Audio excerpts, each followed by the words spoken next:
Si vous voulez bien prier encore. Si nous voulons lire ta parole, là, bientôt, nous allons nous concentrer sur elle, sur ton Fils, Jésus, parce que lui, il est ta parole. Nous demandons simplement que tu ouvres notre esprit, que tu ouvres nos cœurs, nos oreilles, nos yeux, parce que nous voulons t'entendre, nous voulons te voir, et nous voulons prendre ta parole et l'appliquer vraiment dans nos cœurs, dans notre vie, Seigneur. Pour ta gloire, Père. Viens, Seigneur, et parle-nous encore une fois. Amen. Amen. Moi, j'imagine que beaucoup d'entre vous, vous avez déjà participé à des compétitions où vous avez peut-être remporté même un prix. Vous étiez vainqueur ou victorieux dans la compétition qui vous avez participé quand vous étiez plus jeune peut-être, ou ceux qui sont encore jeunes, qui participent à des compétitions. J'imagine que vous avez eu ces moments-là de gloire, parce que vous étiez vainqueur, vous avez remporté une médaille, même un trophée. Je ne sais pas, est-ce que quelqu'un a participé à des compétitions? Voilà, Andrea, beaucoup. Beaucoup d'entre vous. Moi, non. Moi, jamais eu le courage de participer à n'importe quelle compétition. Pourquoi? Parce que j'avais peur, j'avais honte de décevoir les gens, j'avais honte de ne pas y arriver, j'avais honte vraiment de ne rien faire. Et les gens après, ils vont se moquer de moi parce que j'ai fait pas assez. J'avais peur de faire de la compétition. C'était toujours comme ça. Mais après, Jésus m'a transformé, m'a changé. Maintenant, j'ai plus peur. J'espère.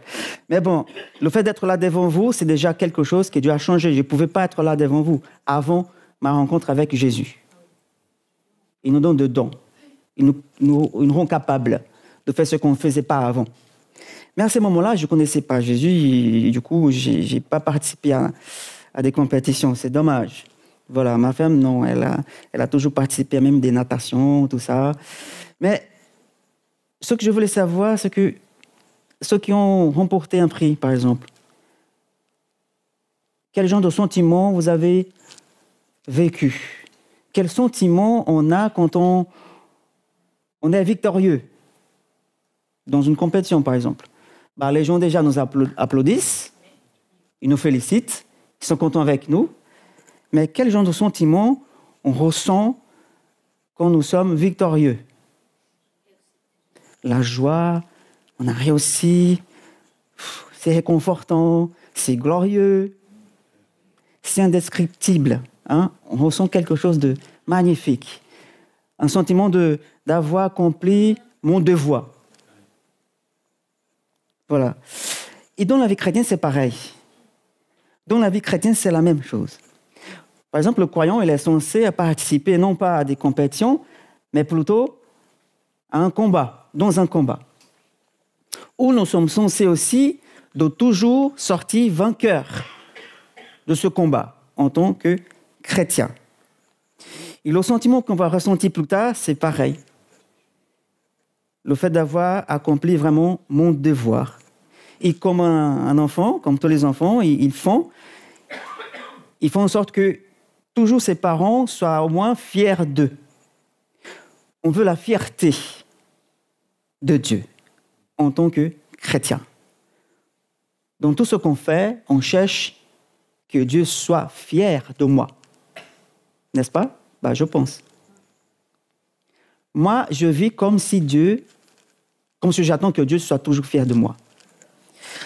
Voilà. Aujourd'hui, on va parler de le chemin de la victoire. Merci. Le chemin de la victoire. Galates 5, du verset 24 à 25. Galates 5, 24 et 25. Voilà que Dieu nous appelle à toujours être victorieux. Nous avons déjà la possibilité de l'être. Il faut juste travailler.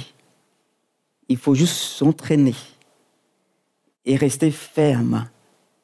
Il nous dit la parole de Dieu, Paul qui écrit aux Galates, « Ceux qui appartiennent à Jésus-Christ ont crucifié leur nature propre avec ses passions et ses désirs.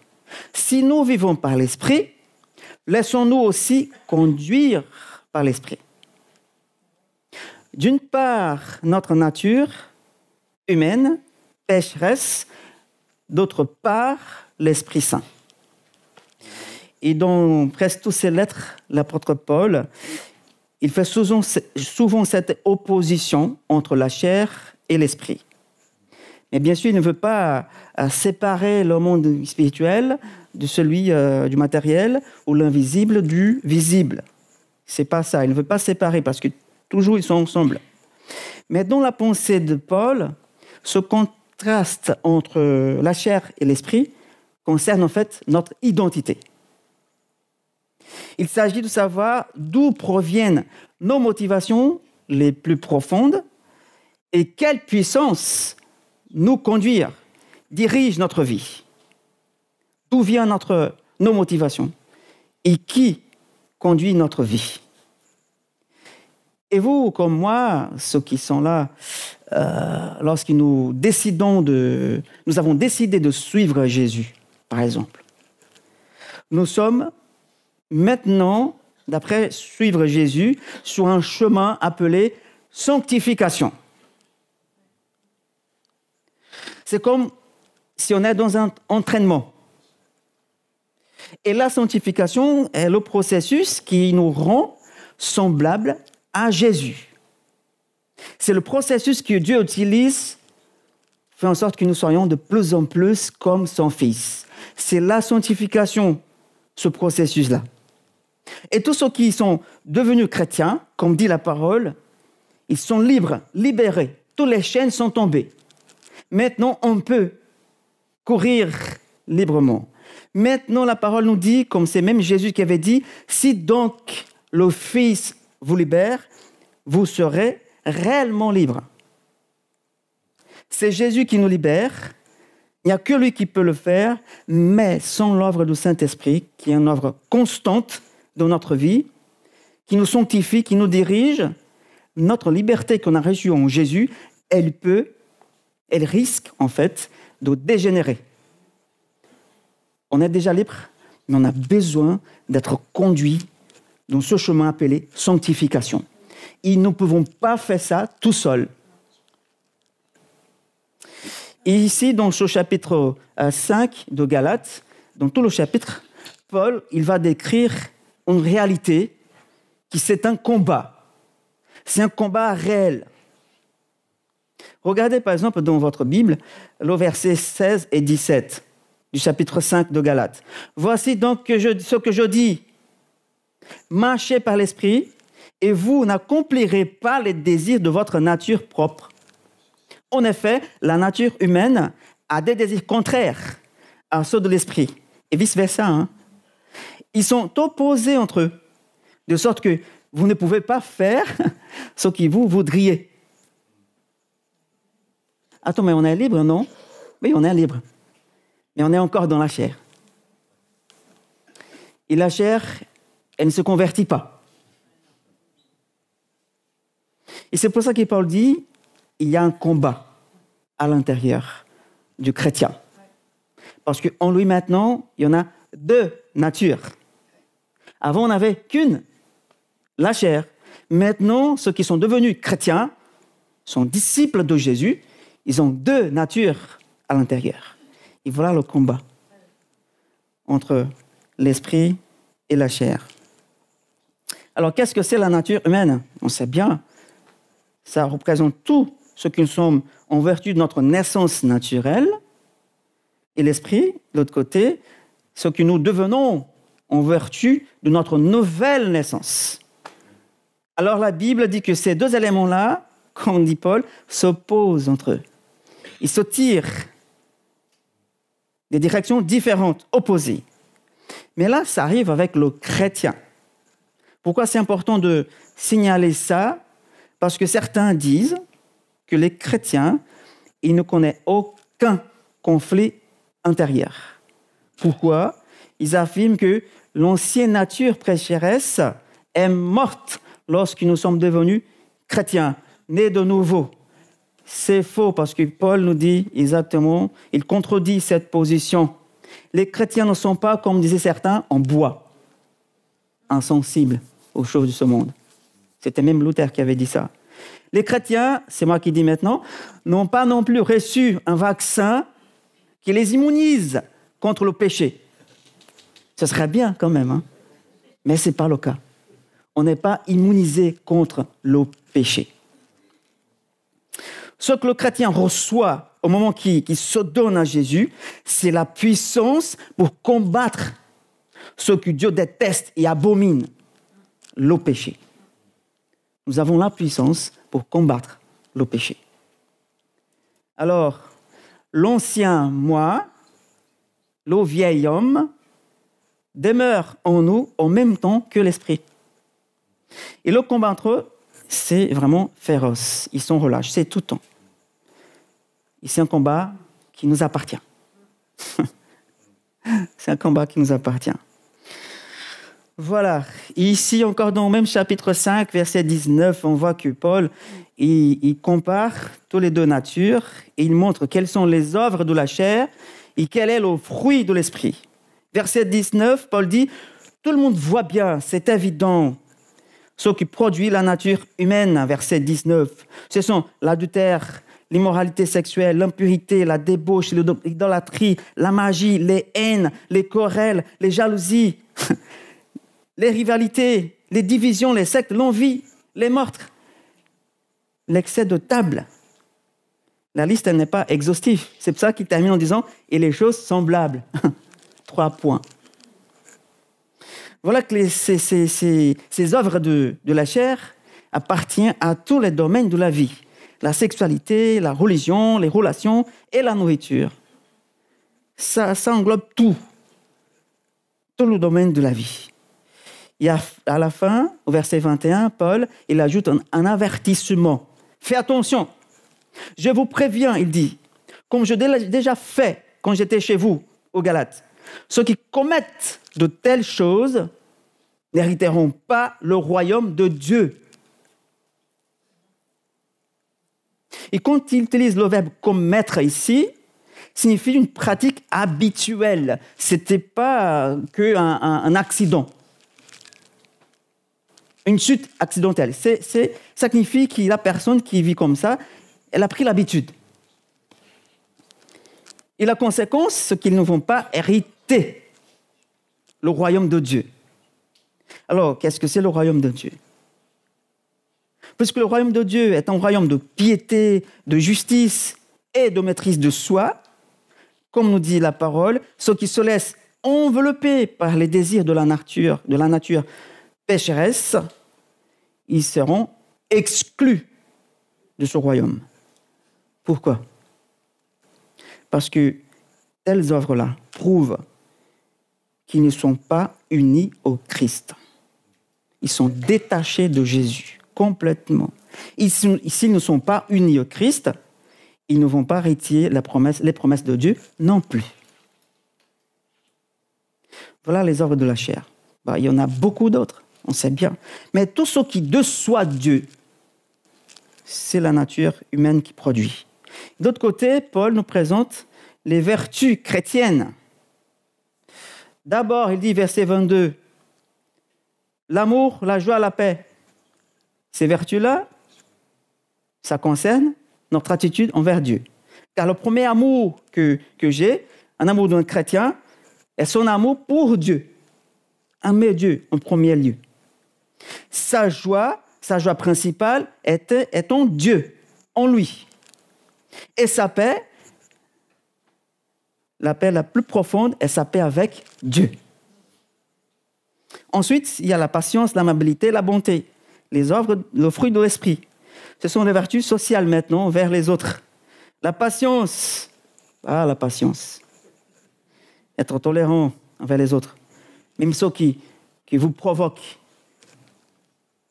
qui vous persécutent. L'amabilité, le fait d'avoir un bon caractère envers les autres. La bonté se manifeste par nos paroles, nos actes envers les autres. Et enfin, le troisième trio, si on dit, est la fidélité, la douceur et la maîtrise de soi. La fidélité, c'est la qualité qui vous permet de faire confiance à quelqu'un, ou vice-versa. La douceur, l'humble soumission à l'exemple de Jésus. La maîtrise de soi, on n'a pas besoin d'expliquer. Ça va connaître nos limites, quoi.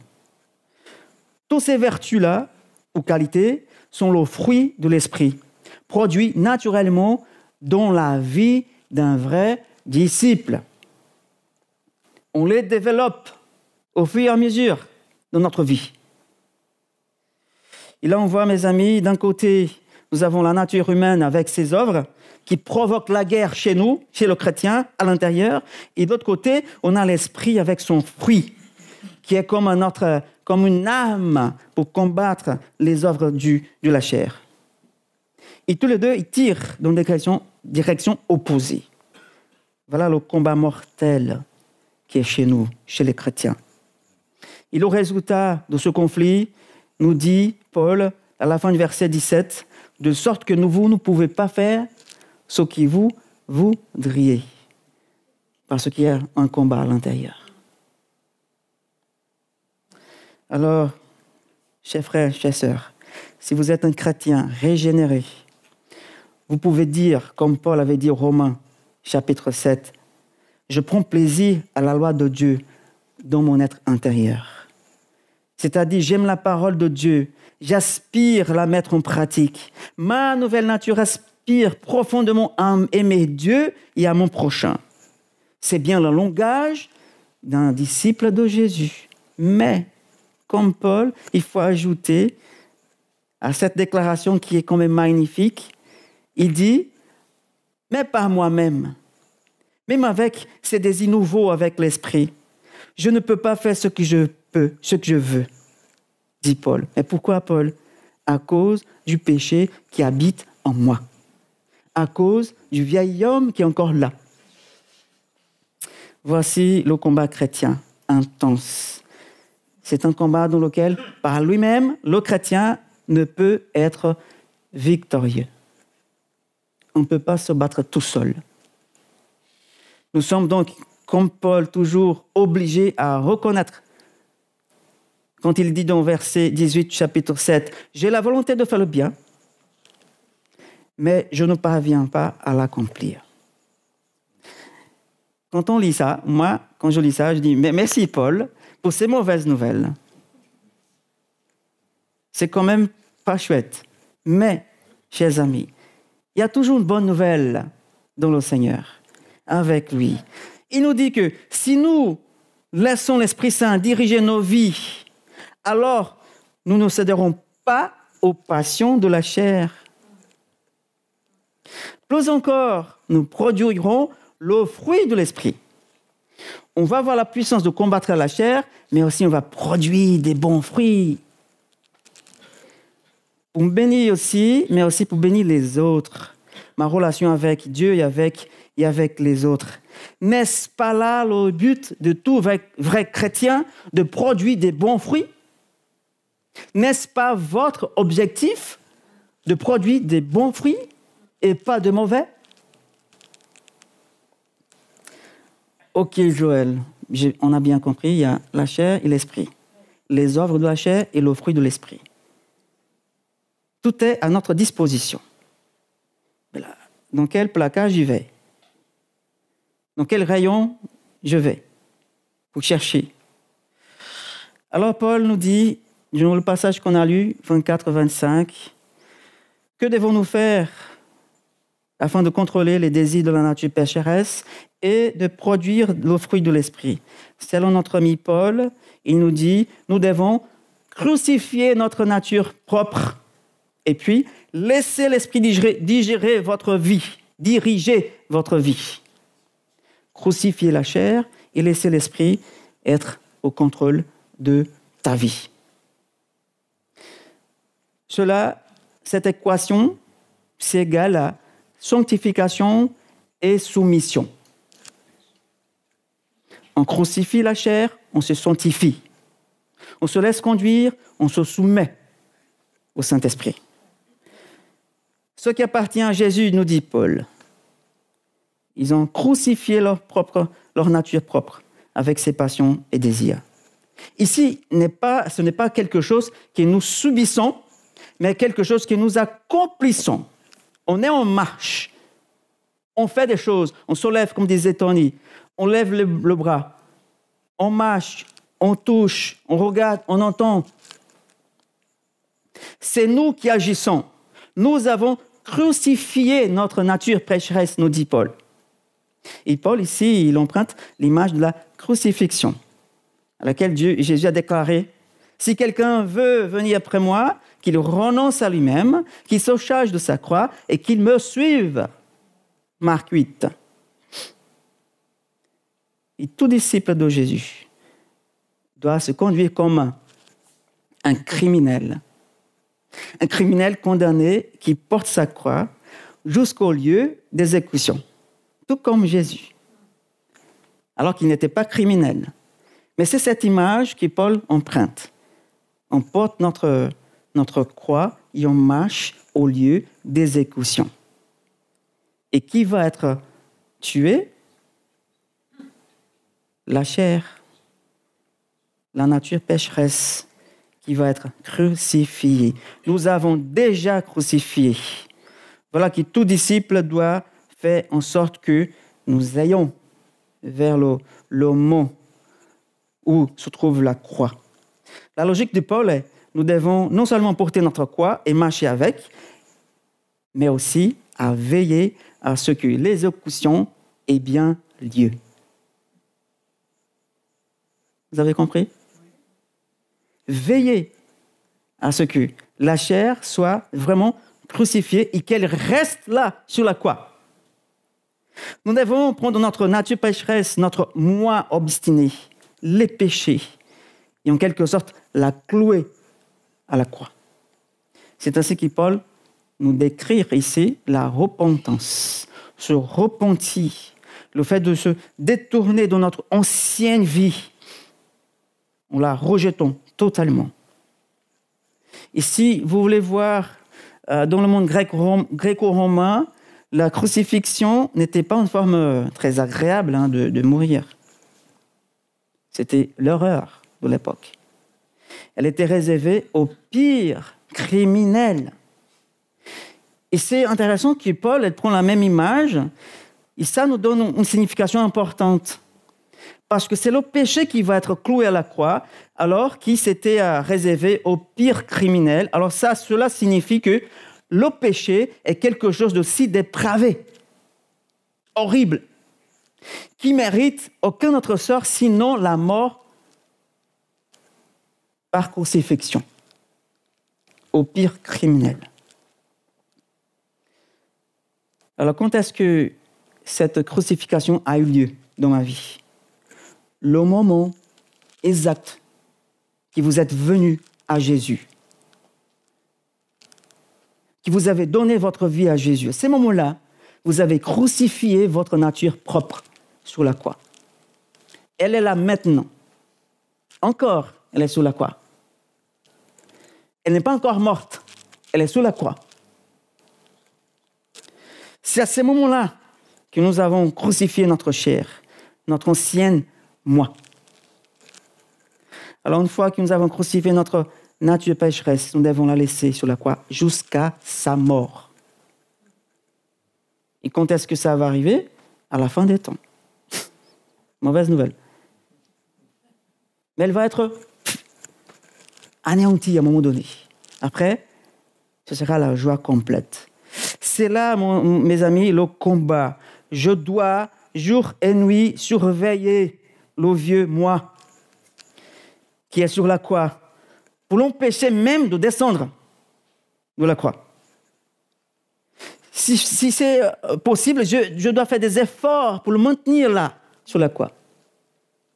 En résistant au péché, c'est comme ça qu'on va réussir à le maintenir sur la croix. Alors, veux-tu savoir quand est-ce que l'ancien moi descend de la croix? Simplement, quand vous péchez. Quand je raconte un tout petit mensonge, c'est rien ça. C'est le vieil homme qui descend de la croix. Quand je jette sur une femme un regard chargé de désir, comme nous dit Jésus, c'est descendre de la croix. Quand je fais preuve d'incrédulité, quand je ne crois pas, quand je ne crois plus, quand je doute de la fidélité de Dieu, c'est le vieil homme qui descend de la croix. Bref, tout ce qui déçoit Dieu, c'est le vieil homme qui revient. Alors, quand on lit l'Ancien Testament, on voit que à chaque moment que les prêtres se présentaient devant Dieu, comment vous imaginez qu'ils venaient dans la présence de Dieu? Avec crainte et tremblement. Parce que c'était Dieu, le Saint. Mes amis, comment nous présentons devant Dieu? Avec crainte et tremblement. On a créé l'habitude de venir comme ça, comme nous sommes. On oublie que le vieil homme, il est encore là. À l'époque, ces prêtres-là qui accomplissaient leur service, ils avaient le même état d'esprit, crainte et tremblement. Et lorsqu'ils entraient dans le lieu saint du temple, vous savez qu'ils devaient attacher une corde autour de la taille, qui restait l'autre bout à l'extérieur. Il entrait. Il y avait aussi une sorte de petite cloche, une ceinture, qui faisait de bruit. Alors qu'il était dans le lieu saint tout seul, réservé pour lui à ces moments-là, une fois par an, il faisait ça. Et quand il terminait ses services, les gens qui étaient à l'extérieur entendaient les bruits des petites cloches. Et si les petites cloches s'arrêtaient, plus de bruit, il y a un problème. Il a été tué sous le coup par la sainteté de Dieu. Et la corde servait pour le tirer s'il est mort. Parce que personne ne pouvait pas entrer comme ça pour récupérer le corps. Il se présentait devant Dieu avec crainte et tremblement parce que c'est le Dieu saint, c'est l'Éternel. C'est pas le pape, c'est pas le père Joël, c'est pas le pasteur, c'est pas le missionnaire, c'est pas le chrétien, c'est pas le disciple, c'est Dieu, le saint. Et je pense qu'aujourd'hui, on doit revenir là-dessus. Comment nous nous présentons devant Dieu? Comment vous vous présentez devant Dieu? Comment vous traitez Dieu? Certains traitent Dieu comme un employé. Ou même une machine où on met un petit pièce et on choisit ce qu'on veut. Rappelez-vous la prière de Jésus dans Matthieu. Notre Père céleste, que la sainteté de ton nom soit respectée. C'est ça que je veux dire. Est-ce qu'on respecte la sainteté de Dieu? Est-ce que toi, Joël, tu respectes la sainteté de Dieu avec ton mode de vie?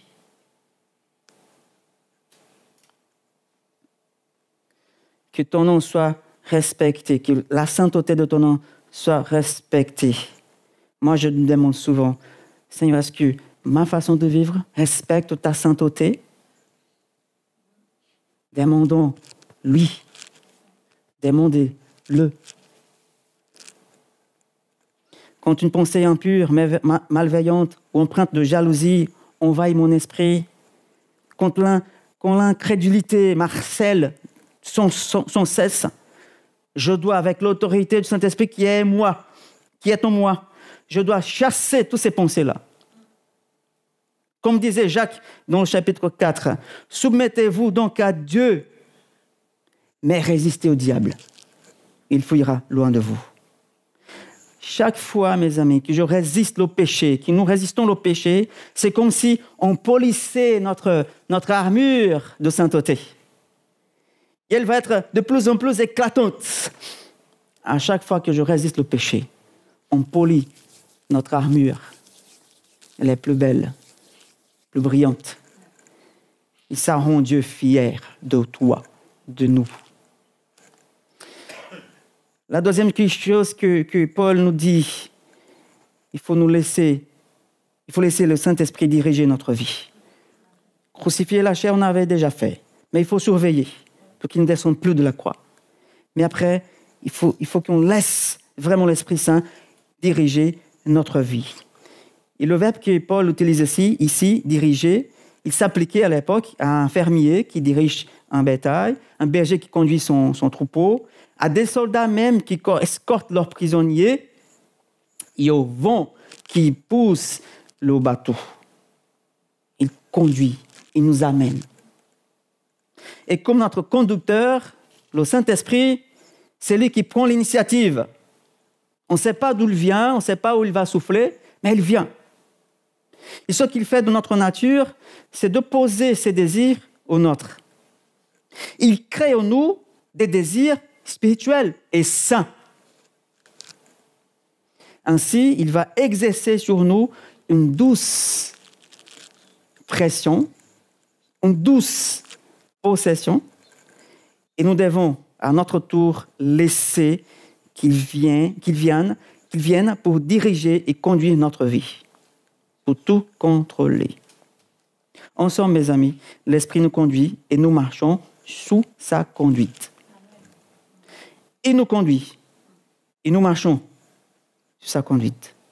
Comment le faire? Simplement, tournez-vous intentionnellement vers les choses de l'Esprit. Nous dit la parole dans Romains 8, 5, tendre vers ce qui est conforme à l'Esprit. Colossiens 3, recherchez les réalités d'en haut. Philippiens 4, tenez compte de tout ce qui est vrai, noble, juste, pur, digne d'amour ou d'approbation, tout ce qui mérite respect et louange. Encore Éphésiens 5, 18, ne vous enivrez pas du vin, cela mène à la débauche. Soyez au contraire remplis de Saint-Esprit. Encore Jésus qui dit, Luc 9, et moi, je vous dis, demandez, il en vous donnera. Cherchez, et vous trouverez. Et à la fin, il dit, le Père Céleste donnera d'autant plus volontiers le Saint-Esprit à ceux qui lui demandent. Demandez à Dieu, et Dieu va vous donner le Saint-Esprit. Mes amis, cette attitude-là fera partie de notre style de vie. Cherchons la sainteté afin de produire des bons fruits pour la gloire de Dieu.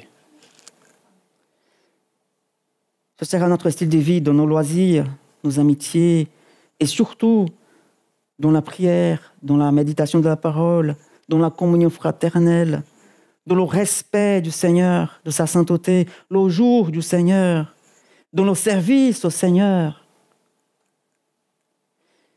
Et à la fin, quand on voit ce que Jésus a subi, nous avons vu que pour Paul, c'était quand même très difficile, ce combat. C'est dur. Mais nous pouvons le vaincre. Nous pouvons le remporter. Pourquoi? Parce que Jésus a pu. Il a pu vaincre toutes les tentations. Dans le désert de la tentation humaine, Jésus a résisté au diable. Et tout comme lui, nous le pouvons aussi. Pourquoi? Parce que le même esprit qui était en lui, il est en vous. Il est en moi. Imaginez-vous ça, le même esprit qui était en Jésus, qui le conduisait même dans le désert, il est en moi aussi. La même puissance. N'est-ce pas incroyable? La façon que Jésus a été conduit, je peux aussi être conduit. C'est magnifique. Alors, laissez votre vieux moi vraiment cloué à la croix. Évitez de toucher les clous. Ainsi quand le tentateur, celui qui a tenté Jésus, viendra avec ses insinuations trompeuses, nous devons nous retourner contre lui en déclarant « J'appartiens au Christ. J'appartiens à Jésus. Moi, j'ai crucifié ma chair, ma nature pécheresse. Aussi, le Saint-Esprit, l'Esprit du Seigneur est sur moi, car l'Éternel m'a oint. » Amen. L'Éternel m'a oint, il t'a oint, il vous a oint. Pour faire quoi? Pour porter des bonnes nouvelles aux malheureux. Il m'a envoyé pour guérir ceux qui ont le cœur brisé, pour proclamer aux prisonniers la délivrance, afin qu'on les appelle une plantation de l'Éternel, les fruits pour servir à sa gloire. C'était les mêmes paroles du prophète Isaïe 61, et c'est les mêmes paroles que Jésus a utilisées pour confirmer son ministère devant tout le monde, parce qu'il était ouin, avec le même esprit que toi. N'est-ce pas incroyable? Bah oui, je vois que c'est incroyable. Le même esprit qui était en Jésus, qui a oint Jésus, il m'a oint aussi. Quelle puissance est à notre disposition, mes amis. Et qu'est-ce qu'on fait avec ça? On la met en pratique tous les jours de notre vie. On cherche, on recherche, on ne cesse pas de chercher. Et comme nous dit Jésus, si vous cherchez, vous allez trouver. Ainsi, mes amis, nous allons expérimenter plus de Dieu. Nous passerons à un autre niveau de notre vie spirituelle. C'est ça que je veux. Est-ce bien cela que vous voulez? Passer à un autre niveau? C'est possible? Ben oui, c'est possible. Passer à un autre niveau dans notre vie spirituelle. C'est cela que Dieu attend de nous. On voit l'horreur qu'il y a dans le monde. On voit les catastrophes qu'il y a dans le monde. Les haines, les violences. Qu'est-ce qu'on fait? Qu'est-ce qu'on fait là? Que Dieu puisse nous faire grâce. Qu'il puisse nous faire grâce. Qu'il nous conduise. Qu'il te conduise. Qu'il te remplisse de Saint-Esprit. Prions.